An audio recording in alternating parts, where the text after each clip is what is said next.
Namaste, beautiful people. Welcome. Thank you for being here. Thanks for tuning in. This is my middle of summer live stream, and during this live stream, I'm focusing on 3 qualities that I'm working with at this time of year. Those are the qualities of playfulness, empowerment, and freedom. So the question I'm asking here is, how do these qualities support one another? What is the relationship between them, okay? The focus here is on modifying and adjusting your yoga practice in such a way that it's related and relevant to this time of year. How can we practice yoga at this time of year, the middle of summer, in such a way that the yoga practice is helping us to embody the qualities of summer, to connect to and awaken that energy which moves through us and naturally rises at this time of year. So summertime is, the time for solar practice. Let's focus. Let's face it. This is solar. Solar as in sun. Here we are. Let's embody the solar potency being the energy of summer. Right, let's dive in. These 3 qualities are the focus of my middle of summer online masterclass that I've already uploaded to Yogasimon, which is something I did on the 1st of August, being the middle of summer here in the Northern Hemisphere. So, playfulness, empowerment, and freedom. Let's start with number 1. Let's start with playfulness. Now, embodying playfulness is so important to me as a yoga practitioner. And the reason why is because I recognize the tendency to become very serious. And there is a seriousness that hangs over yoga classes. There is a silence and a carefulness that hangs over yoga classes. That is the atmosphere often, I tend to crack some jokes during yoga classes and try to lighten things up a bit. I'm not so sure what people think about that, but if I'd say something about it right now, I'd like to tell you that I consider that to be very important, and that's why I do it, to try to lighten up the atmosphere. Let's go back to the Yoga Sutras of Patanjali. That's where we take our inspiration from primarily. We source our inspiration from the Patanjali Yoga Sutras. The yamas and the niyamas are the guidelines for living and the guidelines for practicing yoga. And there we find this guideline in the niyamas, which is santosha. Right at the beginning, approach the yoga practice with santosha.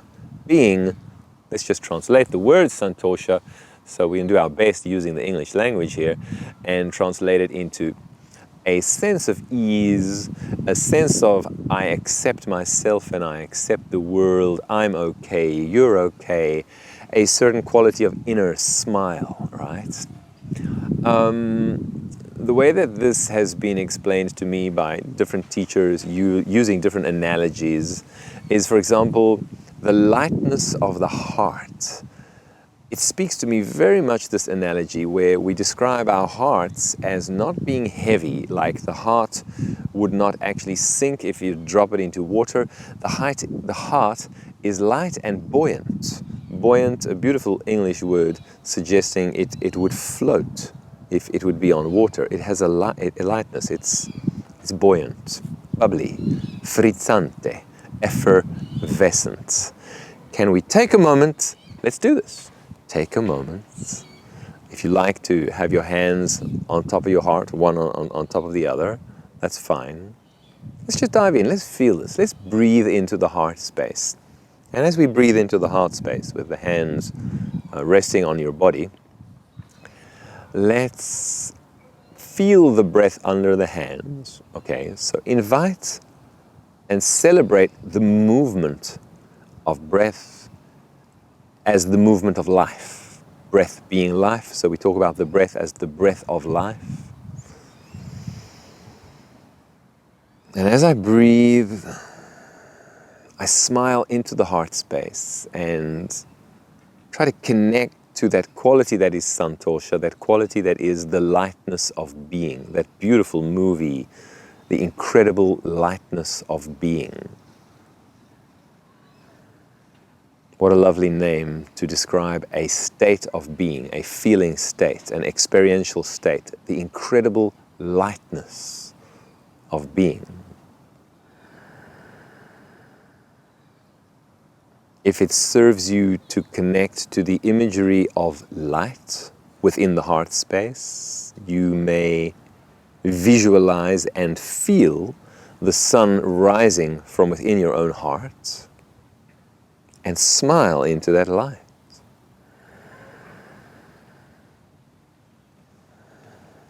Stay with the breath.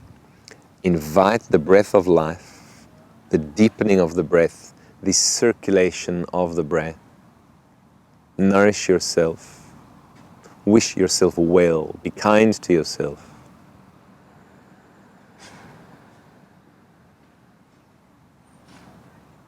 Lovely, lovely. We'll open our hands like this at the height of the heart, which is the Hasta Mudra. Shoulders back, heart open. This in itself is like a yes. My heart is open, I am open, right? Stay connected to that lightness, that buoyancy, right? Namaste. Thank you. So, addressing the importance of this in terms of how it serves us to advance in this path of yoga, which is challenging. This is important, you know. We have to acknowledge that the yoga path is challenging. If you take it seriously and if you actually want to make progress on the yoga path, then you are going to find yourself doing challenging stuff. You're challenging yourself. It is difficult at times to go beyond the comfort zone. Although we don't want to see it as punishment. You know, we want to connect to the path and the practice as being a blessing. We want to connect to the path and the practice as being a gift that you're giving yourself. When we're going beyond the comfort zone, it's not because we're going into the discomfort zone, but rather that we find a different label and a different way of relating to that. We're going beyond the comfort zone into the zone of infinite potential. We're going into the enhanced zone to greet ourselves in our totality, to manifest, to access infinite potential, right? To expand, to greet our expanded self. And sometimes you need to push through resistance because, you know, we have set patterns of thinking and behaving and we need to move beyond that. So sometimes you got to push through. Although we don't want to force, we never want to force, we want to work with a system of invitation. Here, I invite you to dance, yeah? Here, I invite you, that is a hand I extend to myself. I invite you and I ask you to extend that hand to yourself and invite yourself into the expanded reality. Invite yourself beyond the comfort zone into your own experience of your infinity. This is the way I understand the yoga practice, and important is the relationship of playfulness to all of this, being when we approach this challenge with lightness, we, by our own attitude of lightness, bring positive energy and, you know, nourish ourselves with light and lightness, which then actually empowers us. It literally, that positive energy literally is a reinforcement on this challenging journey. So let's just go straight for number 2, the challenging journey. What are we talking about here? Empowerment. Empowerment being a big theme of my middle of summer masterclass, because I'm inviting you in the middle of summer masterclass to explore free flying. Free flying, I'm talking about hand balancing, but in a specific way whereby we're approaching hand balancing in the middle of the room. We're not throwing ourselves up against the wall and doing handstands against the wall. We're just trying to get into this in the middle of the room, which is called free flying. And I'm offering during the middle of summer class a lot of different ways to enter into free flying, a lot of different ways to get into it playfully, right? Daring to go beyond fear, to access fearlessness, courage, and to dare. I'm doing so during the practice in a way that I believe is very safe, and primarily the first focus is on developing the courage to turn your world upside down and to experience what it is to get your hips above your head. Let's face it, that's not the way we live. We normally live with our head above our hips. So that is really something that can be scary. It can be scary. And to conquer that fear is to just practice and try and get used to the idea. Now, why would we do it? Well, an important part is the arms, that, you know, that you're bringing that power, that prana, that we're sending it into the arms. There is a tendency not to be using our arms very much in the modern world, where so many of us just don't work on a farm. Some of you might work on a farm, bless you, but for those of us sitting behind laptops, you know, the arms have just become less important. The work has become less physical now. An important person in all of this is Dr. Robert Schleip.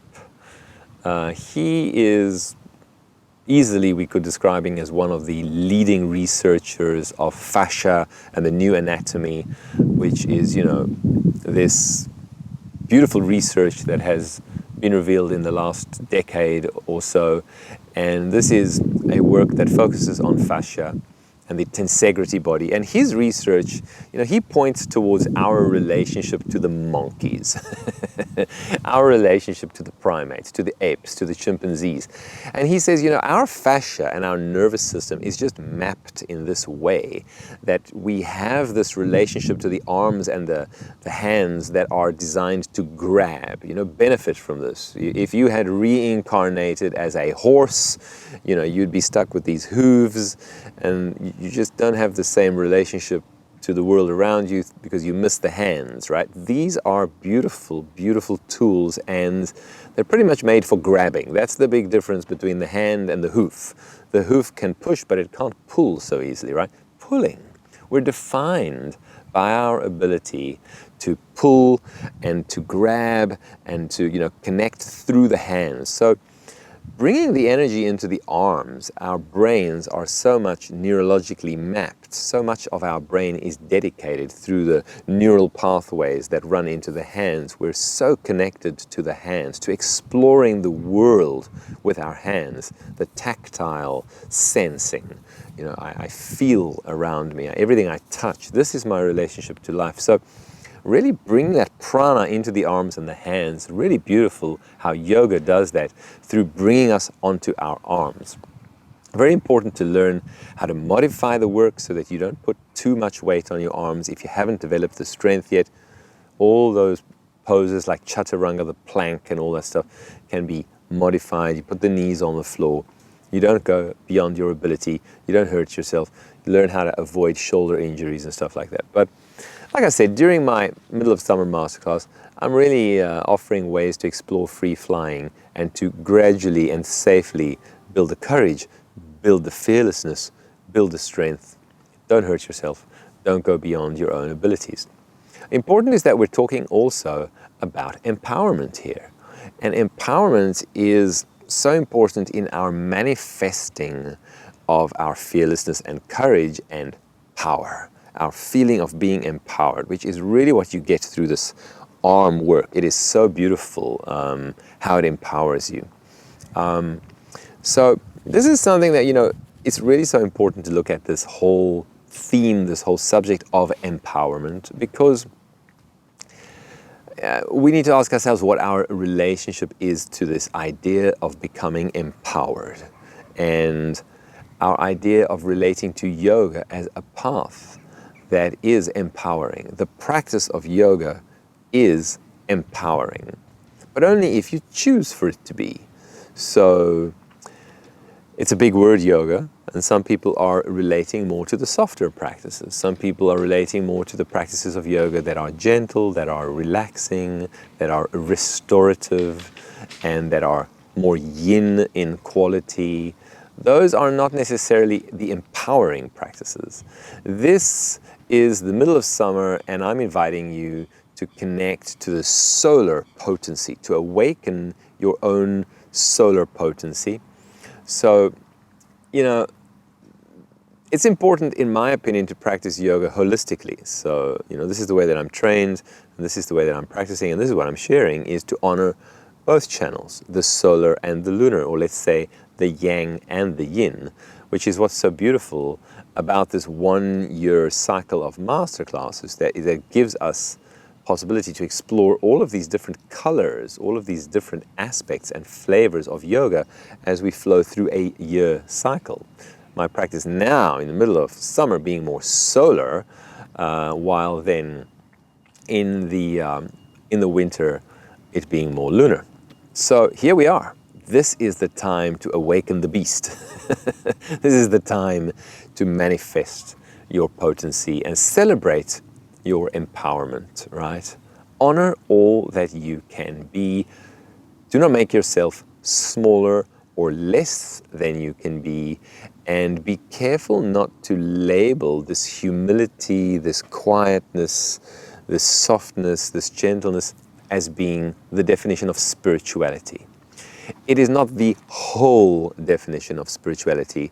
It's not necessarily the whole story.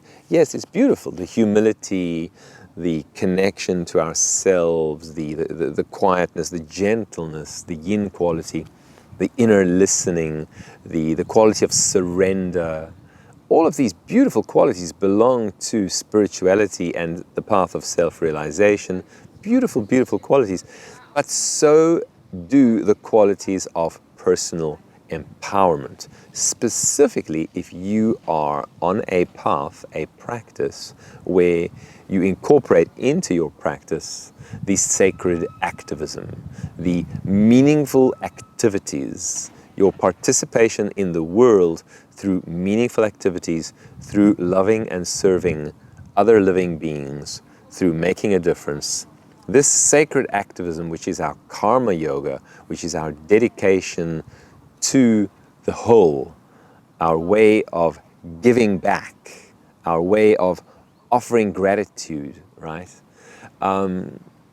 If this be something that you want to make it a part of your life, it requires energy. It actually requires energy. It requires energy of us for us to be able to go out and live a meaningful life, right? So this is an important part of my practice. This is an important part of my teachings, is that the yoga can be empowering, whereby we then feel energized and empowered, and we're able to go out into the world and make a difference. So an important part of the practice being, in other words, the acknowledgement of the spanda, which is the pulsation, which is, say, the inward journey being my inner connection, inner listening, clarifying of my sense of purpose, what feels meaningful to me, and then the outer journey, which is where I then bounce back out into the world and take that inspiration, that clarity, and then translate it into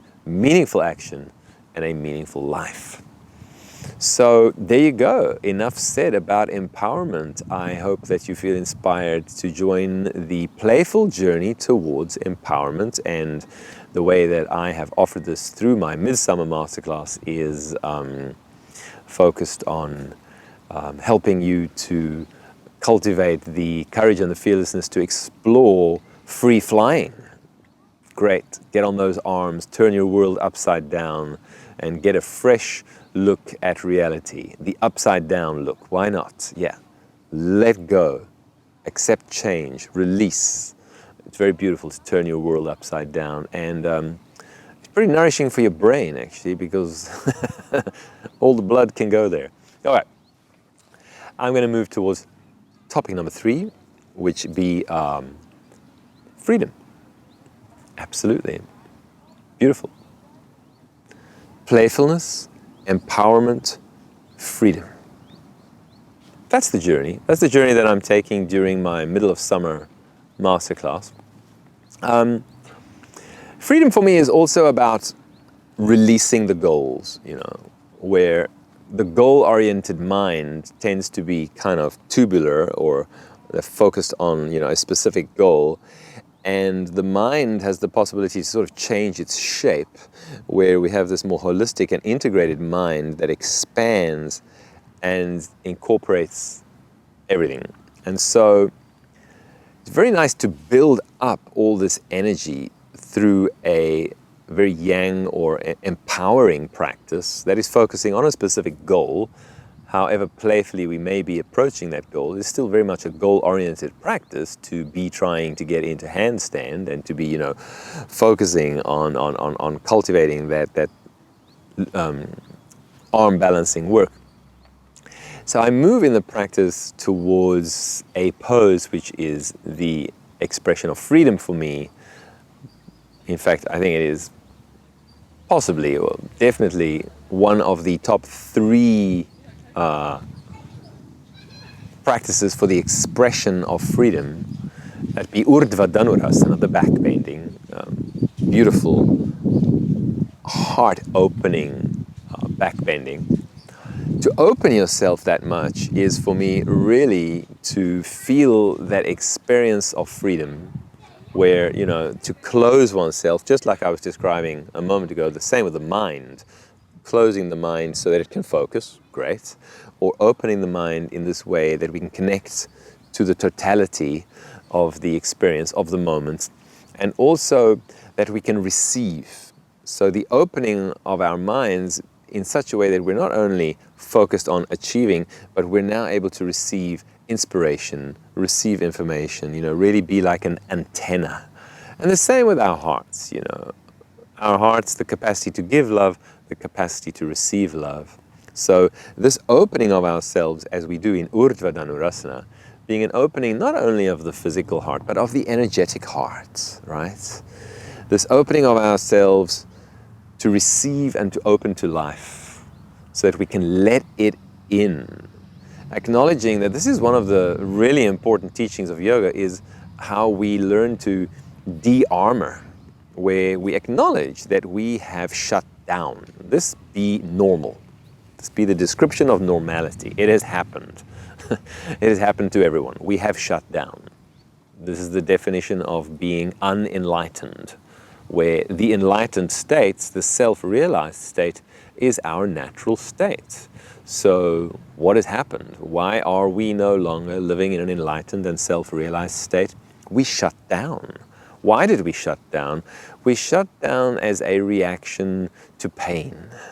Life is painful, life is traumatizing. Everything from the experience of having been in the womb of the mother, to the experience of being pushed out, the birth experience, or pulled out, whether depends which way you came into the world. It's all traumatizing, it's all shocking. And then you have to deal with your parents, which is where the trauma actually begins. I bless my parents, and I don't want any of you to think that I would only label my parents and my relationship with my parents as a traumatizing experience. No, in fact, I would not.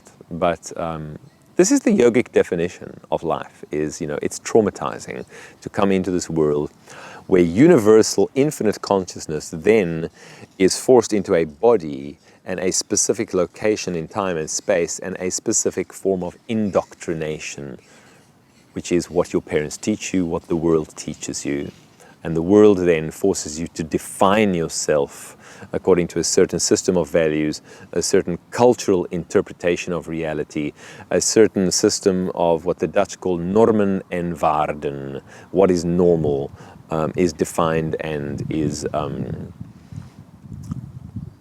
dictated according to the cultural norms. So this kind of shuts us down to start with.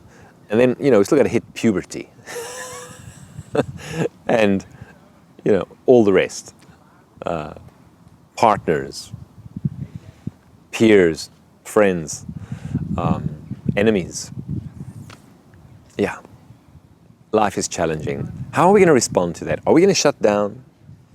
The yogic teaching, the tantric teaching, the the spiritual lineage offers us the tools how we can flow through this journey, how we can cross this ocean of misery in such a way that we can face these challenges and find a way to remain open, and how we can actually learn to use all of these traumatizing experiences to enrich us and to help us to actually serve as fuel. These karmic experiences, these challenging experiences can actually serve as fuel for our self-realization. But it's a path to learn how to do this, right? To learn how to digest experience in such a way that it actually brings us closer to ourselves. We learn to have compassion for ourselves. We learn to be kind to ourselves. And we learn to know ourselves more deeply. As Thich Nhat Hanh, the great Buddhist teacher who recently left us, left the world, left his body, as he taught so beautifully the practice of looking deeply and listening deeply. So to be careful not to want to escape pain, but rather to soften into it, to understand it by looking at it, listening to it, feeling into it, right? To learn to soften to the moment, to learn to have compassion to ourselves and compassion to others. And once again, let that flower open. That flower being the heart lotus, let us open. There you go. Urdhva Dhanurasana. All that energy that we've built up during that part of the practice, which was empowering, which sent so much prana into the arms and the core, and we're doing handstands, we then take all of that energy that is circulating through the body and we move it into that space of the heart and we just open up. These practices that I'm referring to are more powerful when we make use of the practice of visualization. So when opening our hearts, that we visualize the heart lotus opening or the sun rising and radiating from the heart, that we go beyond the mere opening of the physical heart to include the opening of the energetic heart, the de-armoring, the releasing of the layers of fear, resistance that tighten around our hearts. So I, in my practice, take the exploration of freedom one step further, which is to explore the pose at the end of the Middle of Summer Masterclass that is truly the expression of freedom, surrender. I open myself to life and I release all tightness, and that is through the exploration of Hanumanasana. Hanumanasana being that leap of faith where we go into the splits. Hanumanasana being, for want of a better word, the splits, done in a very specific way, which is, take into consideration when you're approaching this pose is also a back bend, or let's say a heart opener. But now we throw into the mix that hip opener, hamstring opener, psoas opener, where we're, opening along that sagittal line and feeling the hips really being pulled open, while at the same time belly, heart opening. I practice this with enough support, and I teach this during the Midsummer Masterclass with enough support, making sure that, where you may be needing the support of cushions or blocks, you should be using these props so that you don't hurt yourself going into Hanumanasana. Never go beyond your own limitations. Never force yourself into any pose. We work with a system of invitation. You invite yourself deeper into the pose.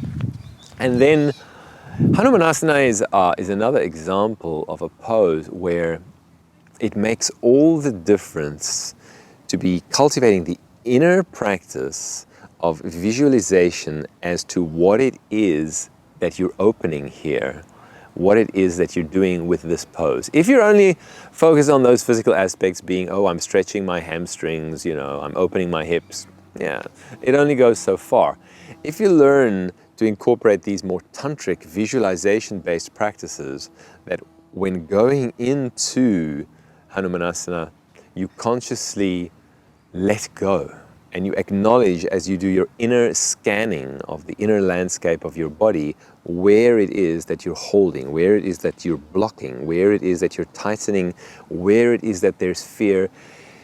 And then you work with the breath, and with each exhale you smile and release those places where there is tightness, just inviting a dissolving, a melting, a softening in those places. As you work with the imagery, the visualization, the sensation of smiling into the tightening, having compassion, directing that compassion into those areas of resistance and tightness, feeling that opening, that releasing. And then, Hanumanasana being a relationship, a beautiful relationship to the infinite space around us. Hanumanasana being one of those poses where we truly are opening ourselves and feeling a relationship to the infinite space, the infinite possibility. So I like to open my heart and open my gaze and really feel the infinite space around me and my merging into that infinity. So these are part of the inner practices that I like to incorporate into the outer practice. The outer practice being basically the physical body, the shape that you're making, the pose, the asana. The inner practice, what are we doing internally with the breath, with the focus of our attention, with our inner visualizations that help us to access deeper opening on levels such as the subtle body, the energy body, and move into deeper and greater experience of freedom. That is what I wish for you. So I'd like to take a moment to close. I'm going to leave it there. Let's just take a moment to sit. I'd like to ask you to open your hands, rest them on your body. I'm just resting my hands on my knees. And I'd like you to breathe. And as you breathe, I'd like you to start with breathing into your playfulness. Breathe into your playfulness. Smile into your experience of yourself, your experience of this moment in time, where you are in your life journey, your experience of this space, where you are in space. Celebrate and be playful and light. A lightness of heart towards this moment. Be present and soften into this moment.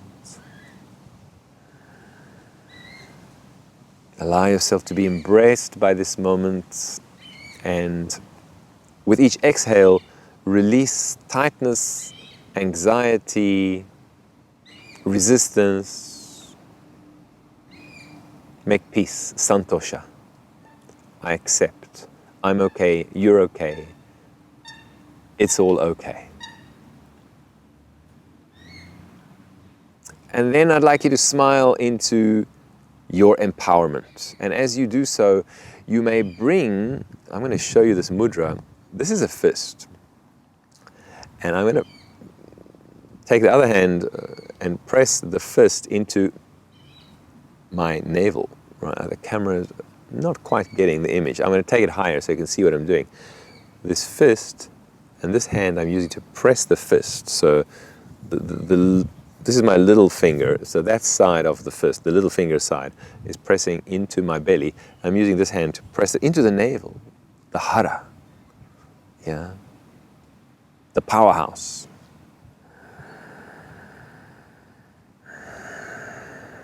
And as I breathe, I connect to my infinite power.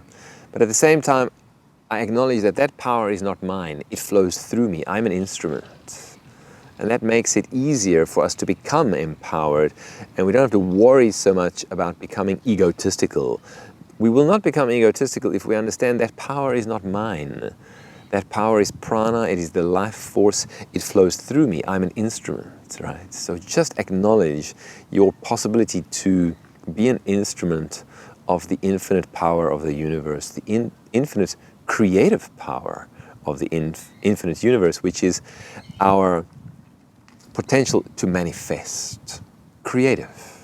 Our nature is creative consciousness, energetic consciousness. I'm an instrument of the creative energy, and I'm a manifestation of the divine.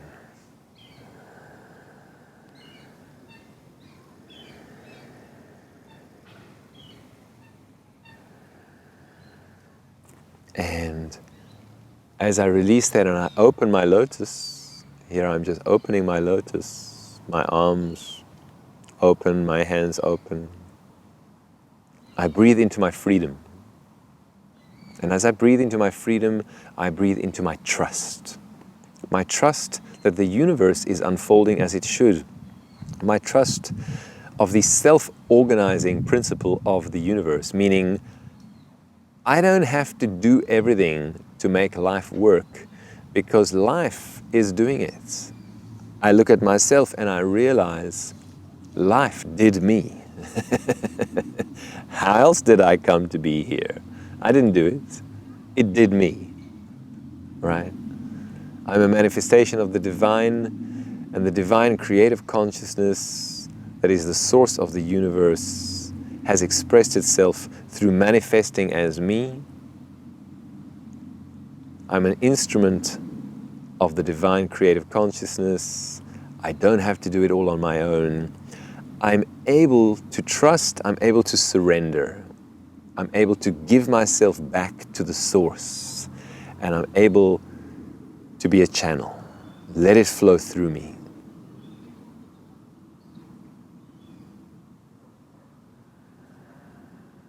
Breathe into that, smile into your freedom.